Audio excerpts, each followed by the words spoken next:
बिना भगवान के सपोर्ट के, बिना उनकी इच्छा के, मर्जी के, ये काम इस मृत्यु लोक में धरती पर किसी के बस की बात।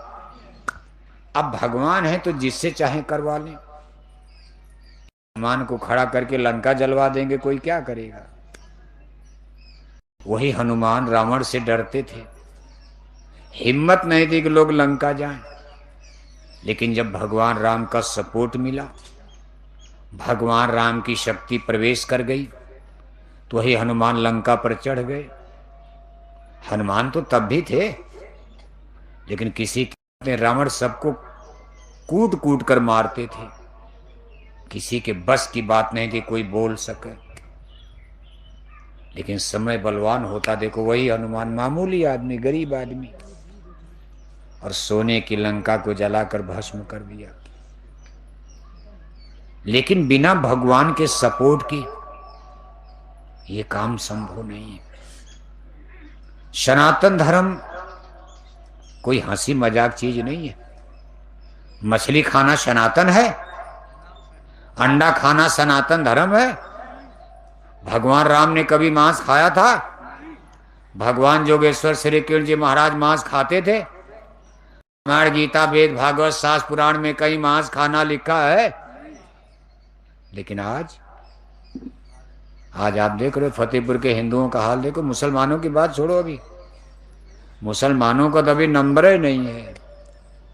अभी तो फतेहपुर के हिंदुओं को सुनाया जा रहा है जय गुरुदेव मिशन की तरफ से। आप कहोगे महाराज ब्राह्मणों को भी सुनाया जा रहा है, ब्राह्मणों को भी संकेत किया जा रहा है। आप कहोगे महाराज ब्राह्मण तो खुद है धर्म गुरु हैं, सबको सुनाते हैं।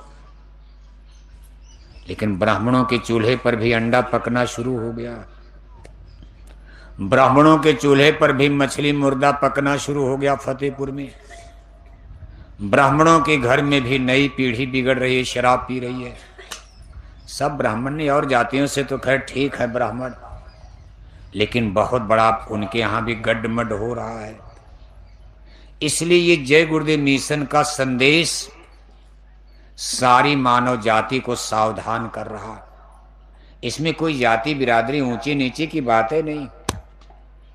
सनातन धर्म भगवान का बनाया धर्म है, और धर्म तो आदमी ने बनाया है।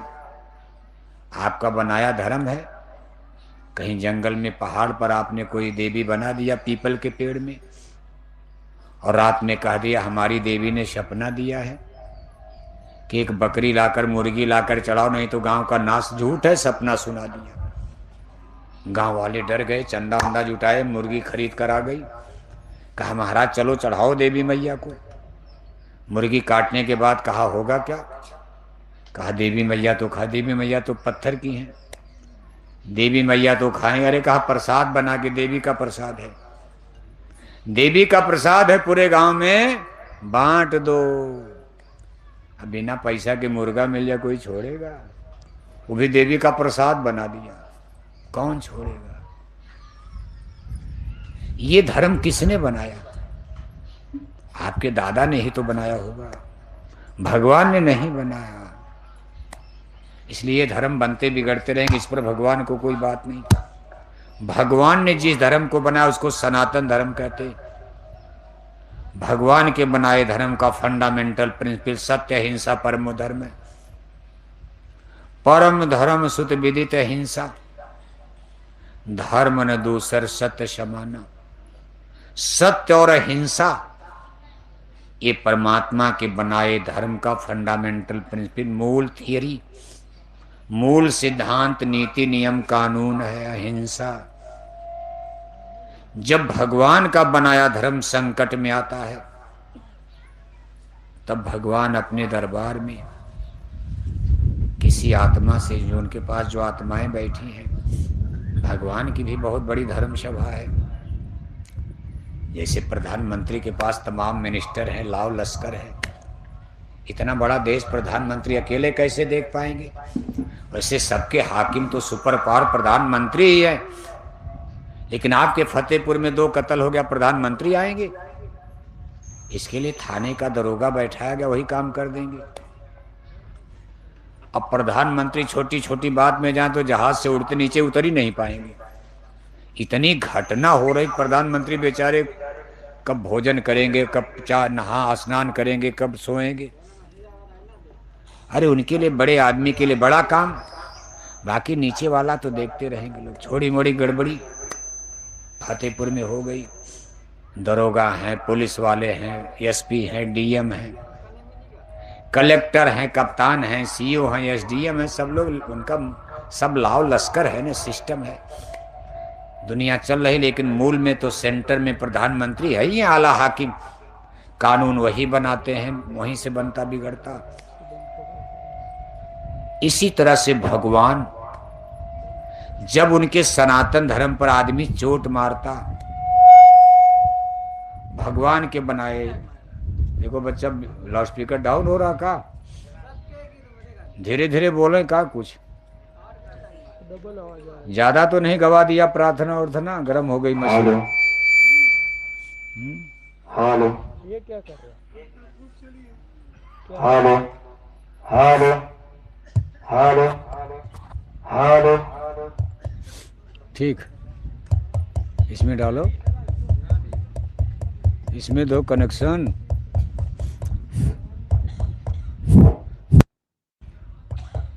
तो देखो, लगेगा लीड खाली लगेगी, माइक नहीं लगेगा। लीड लगाओ, लीड, लीड बदल दो।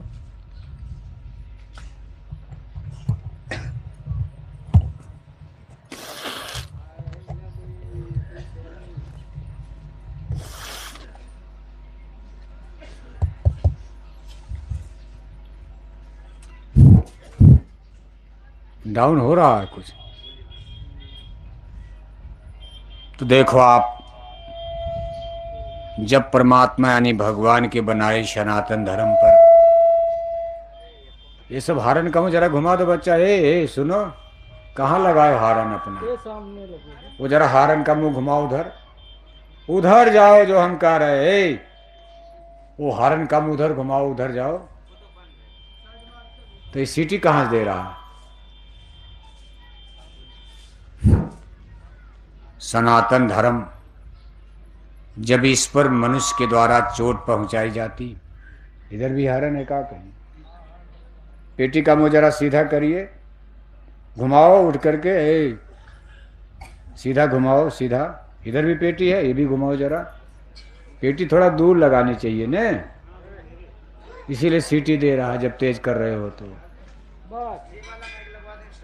अरे तुम छोड़ो, माइक नहीं, जो हम करे वो करो, हम रोज यही कर रहे हैं तुम। अरे ऐसे घुमाओ बच्चा, उधर करो मुंह उसका, उधर फेरो, उधर हाँ, और फेरो। बल्कि टेबल वहां ले जाओ, देखो तार है, तार है उसमें।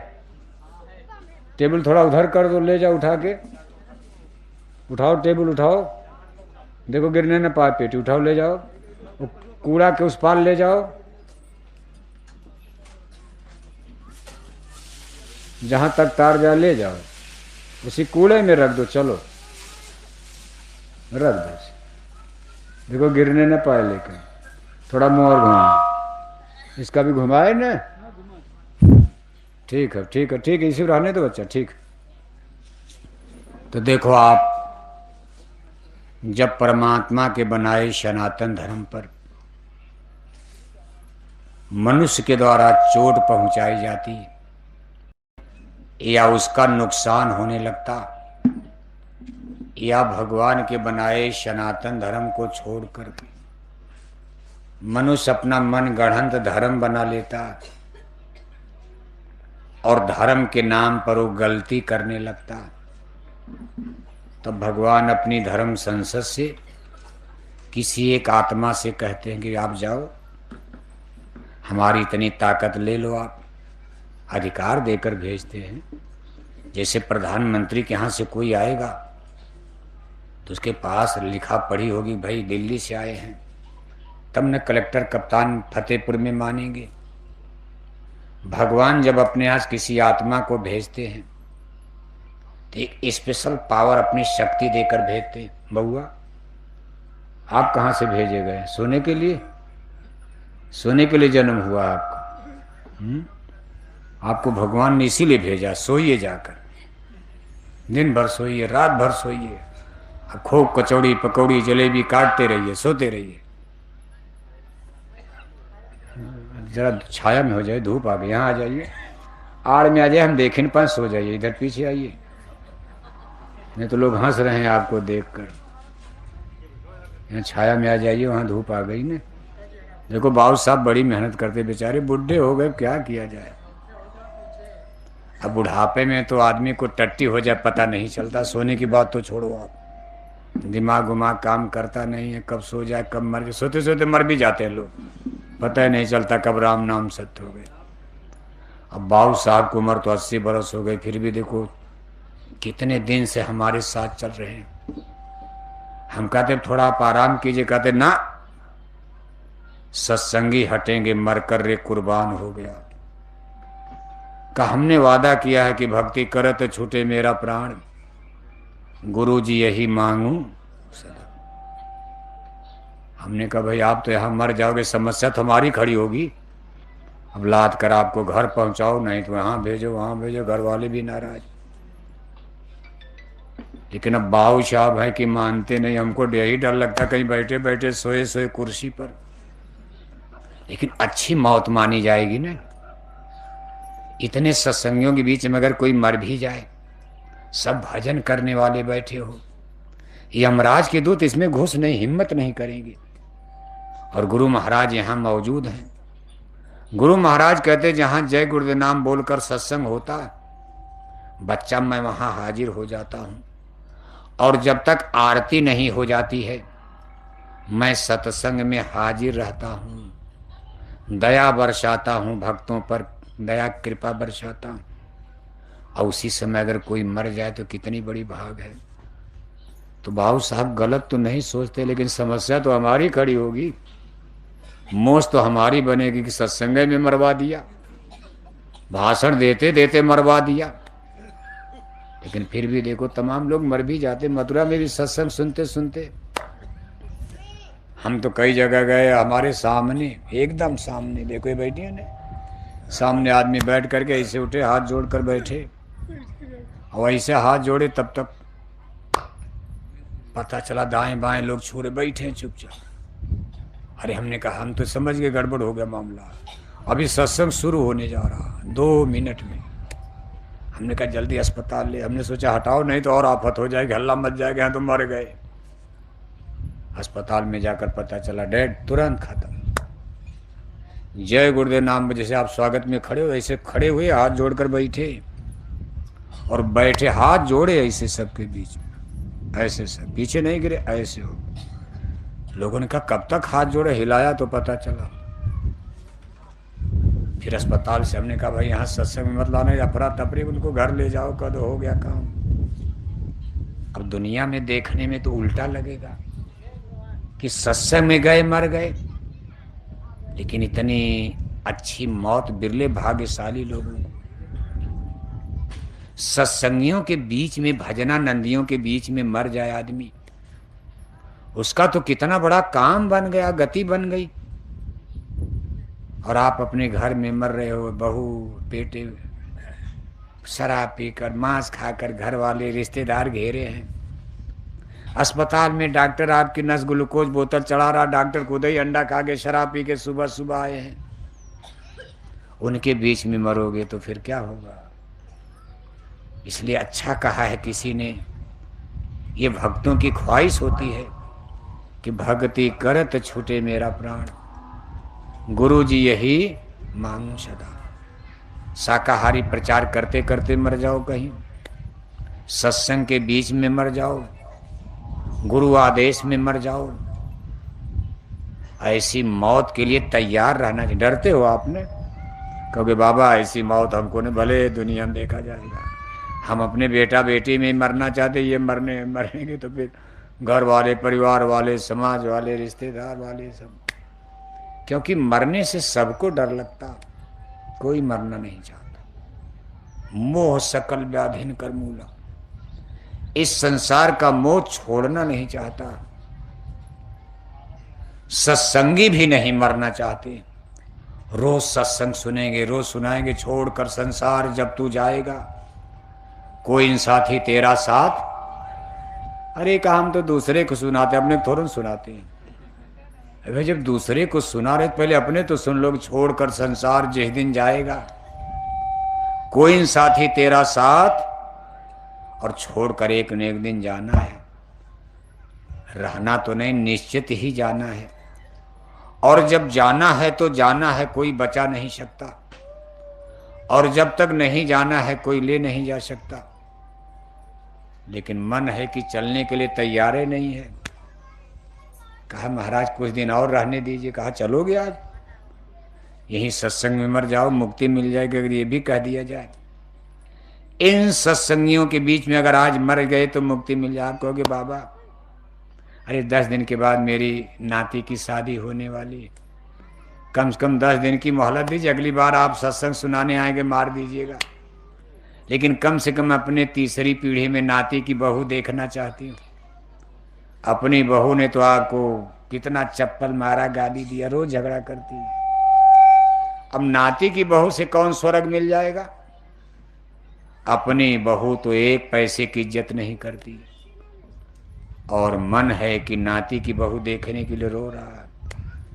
नाती की बहू तो अंग्रेजी वाली आ रही है, आपकी बहू तो हिंदी वाली थी, पढ़ी लिखी नहीं थी, तब भी झगड़ा। नाती की बहू अंग्रेजी वाली, क्योंकि नाती इंजीनियर है, नाती डॉक्टर हो गया, वो तो मोबाइल से शादी कर लिया। खोजा नहीं गया मोबाइल से। अब कहाँ से ला रहा? केरल से ला रहा, तमिलनाडु से ला रहा। न जाति का पता है, न धर्म का पता है, न कुछ नहीं। बस मोबाइल पर फोटो देख लिया, थोड़ा सुंदर मुंदर, फार फार फार फार अंग्रेजी बोल रही। इंजीनियर साहब खुश, कहा यही बहू पक्की है। माँ बाप दूसरी जगह जात बिरादरी में खोज रहे, तब तक सेट कर लिया। माँ बाप ने कहा भाई तेरी लगन पड़ेगा, मेरी लगन पत्री तो हो गई। कहा कब कर लिया तूने? अरे कहो तो महीनों पहले सेट हो गया। अरे कहा मैं तेरे लिए बहू खोज रहा, देखो रिश्तेदार लोग आए हैं। कहा इनको लौटा दो, नहीं आके मर जाऊंगा। अब माँ बाप बेचारे डर गए, एक ही बेटा है कि मर जाएगा। हट भाई। कहा तुमने कहाँ खोजा बहू? कहा तमिलनाडु से आ रही है। कहा तुम तमिलनाडु कब गए थे? अरे कहा गया नहीं था, मोबाइल से खोज लिया। मोबाइल से गए, अंग्रेजी बोल रही थी, चेहरा मुहारा शकल सूरत अच्छी थी। अरे कहा कुछ दान दहेज? अरे कहा दान दहेज इसमें क्या है? कहा 15 लाख रुपया मैंने तुमको पढ़ाने में, इंजीनियर बनाने में खर्चा किया। ये 15 लाख कहाँ से आएगा? मेरे ऊपर तेरी पढ़ाई में इतना कर्जा हो गया। मैंने तो सोचा था कि दान दहेज लेकर कुछ चलो दान दक्षिणा मिल जाएगी, बेटे की शादी में इंजीनियर बन जाएगा, 10-20 लाख रुपया मिलेगा, कर्जा पटेगा। और तूने भी पैसे की ही शादी तय कर लिया। कहा ये दान दहेज वहेज नहीं, ये सब नया नियम है, सिस्टम दाद नहीं जा जाए। अंग्रेजी वाली बहू खोजने में दान दक्षिणा दहेज रही तो मैं सोशलिस्ट हूं, मैं सोशलिस्ट कम्युनिस्ट हो चुका हूं। इसमें दान दहेज का मैं विरोधी हूं। माँ बाप बेचारे परेशान, उधर कर्जा बढ़ रहा, ब्याज बढ़ रहा। चलो फिर आशा करते भाई चलो इंजीनियर 1 लाख तनख्वाह है, कुछ दे देगा, कर्जा पड़ जाएगा, चलो दहेज नहीं मिला तो बच्चा तो तनख्वाह पाएगा। लेकिन माँ बाप को क्या पता कि बच्चे शादी किया। अब बहू को लेकर के इंजीनियर साहब दिल्ली रवाना हो गए, दूसरे ही दिन रवाना। कहा जहाज छूट रही है। माँ बाप ने कहा मेरा बुढ़ापा का क्या होगा? अरे कहा चूल्हा फूंको घर में, अपना बनाओ अपना खाओ, हम अंग्रेजी वाली बहू लेकर दिल्ली। अंग्रेजी वाली बहू रोटी बनाने आई है? अंग्रेजी वाली बहू टट्टी उठाएगी, पेशाब उठाएगी? अंग्रेजी वाली बहू बुढ़िया की साड़ी धोती धोएगी? अंग्रेजी वाली बहू तो खुदे दिल्ली में गई, कहा टिफिन सिस्टम, कहीं रोटी वोटी नहीं, वो कह दो होटल से कह दो भोजन वहीं से आएगा, उसको दिन भर पिक्चर देखना, टीवी देखना। क्या बुरा समाज हो गया। बूढ़े माँ बाप घर में चूल्हा फूंक रहे। जिस बेटे पर इतना भरोसा था, पढ़ाया लिखाया, इंजीनियर डॉक्टर बनाया, और घर में बहू आई लेकर दिल्ली रवाना हो गए। मरने के बाद तेरे रही कर देंगे और क्या करेंगे। बाकी जिंदगी कितने नरक में बीत रही बूढ़े बूढ़ों की, कितनी दुर्दशा हो रही है। आज अपने बूढ़े माँ बाप को लोग भूलते जा रहे हैं। सरकार तो अब वृद्धाश्रम बनवा रही है, जैसे गो आश्रम नहीं होता, गो रक्षा केंद्र। जब तक गाय दूध रही तो हिंदू लोग कहते गाय हमारी माता है। अब गाय ने दूध देना बंद कर दिया, तब ले चलो जमुना के किनारे छोड़ दो। कोई भाला मार रहा, कोई गणास मार रहा, कोई चाकू मार रहा। गाय माता की टांग टूट गई, गाय माता का पेट फट गया। अब गाय माता नहीं है। जब तक गाय दूध रही तब तक तो गाय माता है। 10 लीटर दूध, 15 लीटर दूध। आज गाय ने दूध देना बंद कर दिया तो जंगल में भेज दिया हिंदुओं ने। इसी तरह आज बूढ़े माँ बाप किसी काम के नहीं रहे। लेकिन कर्जा तो उतार देना चाहिए था। जिस जननी ने, माता ने 9 महीने पेट में पाला, सोचो आप, अपना खून, अपनी चर्बी, अपना मांस जिस मां ने हमारी आपके शरीर के निर्माण में लगाया होगा,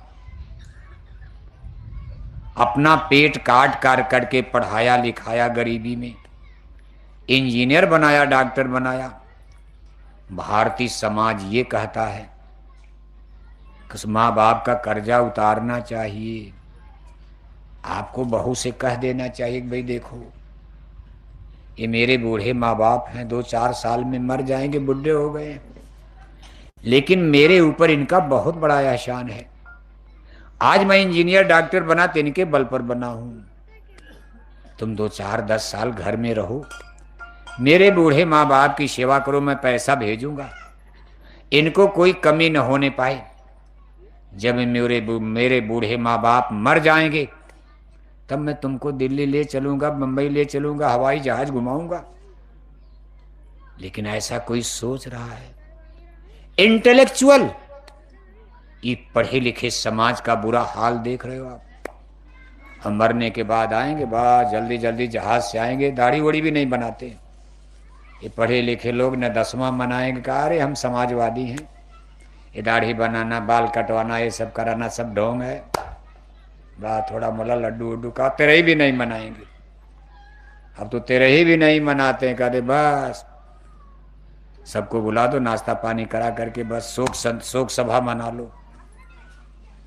लेकिन ये मन हल्का कैसे होगा? ठीक है, तेरे ही बरहे से कोई मुक्ति नहीं मिलती, लेकिन मन तो हल्का हो जाएगा। कम से कम अपने माँ बाप के प्रति एक श्रद्धांजलि कि मेरे माँ बाप ने जीवन में इतना कमाया, जमीन जायदाद बगीचा बनाया, चलो 1-2 लाख उनके नाम पर हमने खर्च कर दिया, कुछ लोगों को दान पुण्य कर दिया, खिला दिया, पिला दिया। लेकिन समाज की सारी परंपराएं गड्ढमड्ढ होती जा रही। बस एक परंपरा को जिंदा रखे हैं, तेरे ही के दिन चिट्ठी लेकर पूरे गांव में बांट देंगे, नोटिस, और उस पर क्या सूचना लिखेंगे कि मेरे पूजनी दादाजी का क्या हो गया, क्या हो गया, माता जी मर गई, क्या हो गया, दादा मर गए, क्या हो गया, दादी मर गई, क्या हो गया, पूरे फतेहपुर जिला का क्या हो गया, पूरे उत्तर प्रदेश का क्या हो गया, पूरे इंडिया, हिंदुस्तान, भारत का क्या हो गया। तब तो भगवान का नरक खाली पड़ा होगा। आज तक किसी ने ये सूचना नहीं भेजा कि मेरे पूजनी दादाजी का नरक बाश हो गया, दादा 2 कुंतल मछली खाकर मर गए, उनकी भी तेरे ही में चिट्ठी जारी कर दिया, इनका भी क्या हो गया, दादा सारी जिंदगी शराब पी पी कर मर गए, उनकी भी तेरे ही में चिट्ठी लिख दिया, इनका भी क्या हो गया। ये भी स्वर्ग, ये भी स्वर्ग, ये भी स्वर्ग। जब आप यहां से स्वर्ग ही सबको भेज रहे हो तो नरक कौन जाएगा? तब तो भगवान भी पछता रहे होंगे नरक बनाकर, कोई जा ही नहीं रहा। क्या हमारा आपका कानून चलेगा कि भगवान का चलेगा? आपको ट्रेन में जाना है, आप अपने घर से फर्जी कागज पर टिकट बना लिए और जाकर ट्रेन में बैठ गए, तब तक टीटी ने पकड़ा, देखा तो आपका टिकट नकली है, पकड़ करके जेल में डाल देगा। टिकट कागज का ही होता, लेकिन जब तक उसका स्टेशन मास्टर की दस्तखत, स्टेशन मास्टर की मुहर नहीं लगेगी, तब तक वो टिकट पक्का माना जाएगा। उसके लिए तो स्टेशन मास्टर बैठाया गया है ना। उस टिकट को लेकर चढ़ोगे ट्रेन में तो टीटी आपको कुछ नहीं बोलेगा। इसी तरह से स्वर्ग वैकुंठ, देवी देवता ईश्वर भगवान के देश, वहां का टिकट इस धरती पर जिनके द्वारा मिलता है, बनता है, सब नहीं बना सकते। केवल एक पुरुष है जिनको संत कहा जाता। क्या कहा जाता है? जब तक संत मिले ना पूरे, पड़े रहोगे अघ में,